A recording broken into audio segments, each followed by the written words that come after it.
Agora, eu queria falar da advocacia, um ponto assim, que eu, ao longo da minha vida, já entrevistei muitos advogados, muitos juízes. E as leis, muitas leis brasileiras, elas estão antigas, né? Meio caquéticas, assim. Algumas foram mudando. O senhor acha que a legislação brasileira, no geral, assim, ela precisa passar por uma modificação? Porque na área criminal, você entrevistou recente seu primo aqui, né? Tem muitos casos que, cada dia que passa, mais divulgados nos meios de comunicação. A impressão que dá é que, meu Deus, o mundo está acabando agora. Não, mas eu acho que já acontecia antes, mas agora a gente tem veículos maiores, difusores dessas informações. Sim. As leis brasileiras, doutor, em todas as áreas, como é que elas estão? Elas estão muito defasadas? Precisam dar uma sacudida, assim, para poder equalizar no momento atual que vivemos? Dina, o Brasil tem lei para tudo. Eu posso dizer, o Brasil é um país, é o país das leis, tá? Aqui tem até um jargão, no Brasil se usa um jargão. Tem lei que pega e tem lei que não pega. Já ouviu isso? Já. Tem lei que pega e tem lei que não pega. Pra você ter ideia, eu lembro porque é uma lei de 1980, do ministro Hélio Beltrão, quando foi criado o Ministério da Desburocratização. Eu lembro tá? disso, gente. Ministério da Desburocratização, 80. Eu lembro. Então, essa lei, por exemplo, ela diz que o cidadão firmando a declaração de pobreza, de residência, ou declaração de residência de punho, dizendo que está ciente das penas da lei, isso supre, tá? Ou seja, a palavra do cidadão, quando ele declara algo, tem validade segundo essa lei, tá? Acho que, salvo engano, é a lei 7.180. Aqui, talvez eu esteja equivocado, porque foi algo que me veio aqui agora, não sei se a memória pode falhar, mas é chamada a lei da desburocratização. E diz que o cidadão declarando, por exemplo, que ele reside em tal lugar e ele diz que está fazendo aquela declaração sobre as penas da lei, tem validade, ok? A lei está aí, a lei é válida. Vá num banco e não entregue o seu comprovante de residência para ver se ele abre sua conta. Não abre. Entregue a declaração e diga, não, está aqui, ó, mas a lei está aqui, olha a lei está aqui, ó, a lei federal. Você entende? Então, assim, a lei está lá, mas ninguém aceita, porque você tem que entregar o que vale. Não é a palavra do cidadão, o que vale é uma conta de energia elétrica, aí vale. Uma conta da TV a cabo, aí vale. Você entende? Alguma coisa que entregou no seu endereço vale, mas a palavra do cidadão não vale. Mesmo ele dizendo que está ciente das penas da lei, se a declaração for falsa. Mas a lei está lá, você compreende? Então o Brasil tem lei para tudo. A nossa tem Constituição... lei demais até, né? Tem lei demais. Tem lei demais. A nossa Constituição, Gina, ela regula tudo. Ela regula ela regula o direito da infância e da juventude, do idoso, saúde, educação, o sistema tributário, ela regula tudo, tá? Tem um grande jurista, né, que já faleceu, saudoso jurista, Calmon de Passos, um grande jurista baiano, né? Sim. E ele dizia que a Constituição nossa regulava tudo que não regulava nada. Ou seja, que não servia para muita coisa. Ele era um grande crítico da Constituição exatamente pela extensão que é a nossa Constituição. Assim, quando você quer regular muito, você acaba não regulando nada. É igual quem quer fazer muitas coisas ao mesmo tempo, não tem foco em nada e acaba não fazendo nada bem feito. Você entende? Então, mais ou menos, seria essa a crítica que Calmon de Passos fazia à Constituição, tá? Então, mais leis, respondendo sua pergunta, nós temos leis para tudo. O problema não basta ter cada lei, vez aparecendo novas e novas leis, né? Precisa se adaptar a essas leis que estão entrando. Eu penso assim, bom, eu estou conversando com um grande advogado, né, doutor Andy, mas assim, o que eu penso, uma revisão dessas leis tiraria, porque o brasileiro não conhece as suas leis. Todos nós temos direitos, deveres. Se fala muito na advocacia trabalhista, por exemplo, que é a sua área. Até queria que você falasse um pouco sobre o seu começo e por que a escolha da área trabalhista. A área trabalhista, ela tem... As leis têm brechas, né? E sim, aí vocês vão exatamente, e conhecem muito bem, porque estudam para isso, conhecem essas brechas, conhecem essas leis e vão permeando em todos os processos. Aí ele pergunta assim, ok, temos muitas leis, precisa dar uma melhorada, eu acho, assim, bom, tô uma leiga falando, né, mas pelo que eu vejo, nós não conhecemos os nossos direitos e nem os nossos deveres, que são importantes tanto quanto os direitos. Eu acho que você tem direito, você tem dever. Sim, você tem que cumprir os teus deveres. Sim, sem dúvida. Você deu exemplo agora, por exemplo, faz impunho uma declaração que Não vale. Então, para que tem? Para que A lei. existe a lei? Né? É. Para não ser cumprida? Por que a área trabalhista? Aí, vamos lá.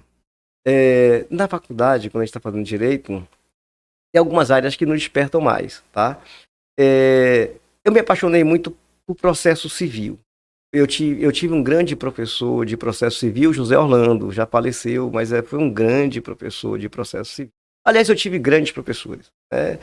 No meu último semestre, por exemplo, o irmão de José Orlando, Pedro Lino, foi meu professor no meu último semestre, um grande professor também. Mas José Orlando é assim, sabe aquele cara processualista? Então eu me apaixonei muito por direito processual de modo geral.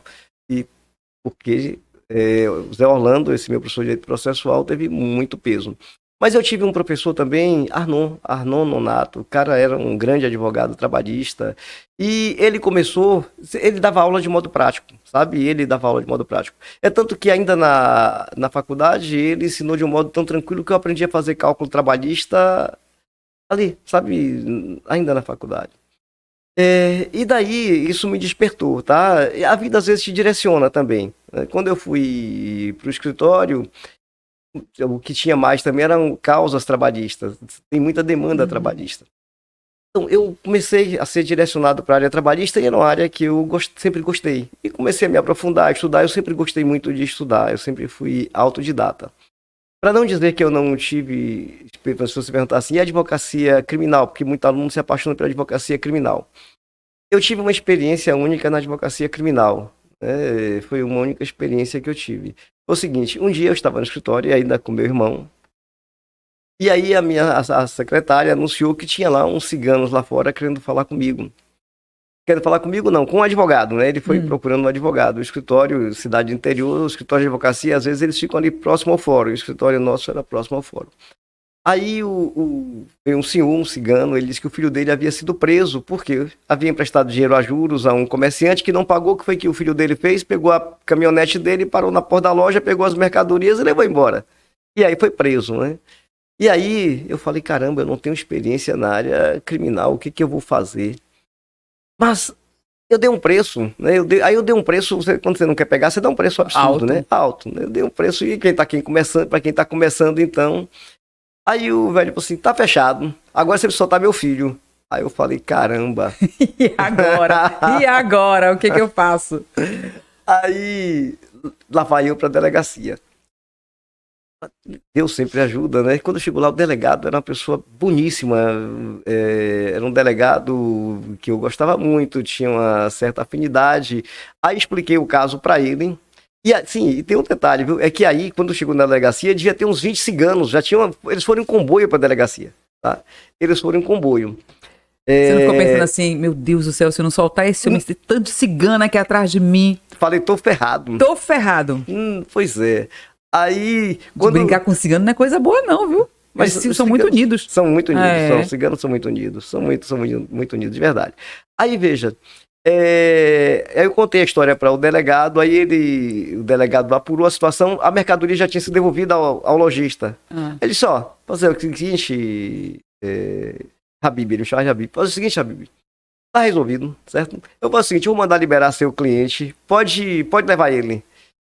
Falei, caramba, meu Deus, caramba, sabe, que alegria, aquela alegria, aquela coisa assim, eu digo, puxa vida.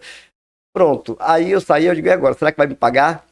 Aí saí com esse pessoal, cigano honesto, cigano muito honesto. Quando chegou, ele mandou eu parar o carro perto de uma loja, entrou nessa loja, voltou com um pacote de dinheiro e me pagou, certo? Me pagou. Resultado. Dinheirinho rápido e fácil Foi, muito né? fácil. Esse foi bem tranquilo, né? E foi a única... Mas se eu te contar o seguinte, na semana seguinte, olha um bando de cigano de novo no escritório, querendo me Ganhou contratar. a confiança dos ciganos. Poxa, aí eu olhei assim, eu falei, sabe de uma? Tá sorte uma vez, beleza. Mas a segunda não é minha praia, não é isso que eu quero. Aí eu falei, deixa isso pra Sérgio, Habib e Sérgio, na época em Salvador, e Itabuna, eu digo, isso é coisa pra Sérgio, não é pra mim não. Aí eu disse, eu não posso não, porque agora eu tô cheio de casos, eu vou ter que viajar. Eu inventei uma desculpa, mandei eles procurarem outro advogado da área criminal e saí, pronto. Essa foi a única experiência minha na advocacia criminal. Mas E aí comecei, me enveredei realmente na advocacia trabalhista e algo que eu gosto. Depois comecei a ensinar, inclusive, processo do trabalho, que é algo que eu ensinei durante muito tempo. E vinculado aí a essa minha atividade também de advocacia e empresarial também, Dina, eu acabei me enveredando um pouco por direito societário, sabe? Direito societário, por direito societário de modo geral e direito empresarial, tá? Então foi algo que eu também acabei tendo uma certa vivência e praticando, tá? Praticando, como eu disse, meu escritório hoje a gente faz diversas áreas, né? Mas, no geral, o que eu digo sempre é o seguinte, que eu gosto de ser estrategista, certo? E quando eu digo estrategista, é você às vezes enxergar coisas que outros não enxergam, sabe, Gina? É você ter cuidado no olhar.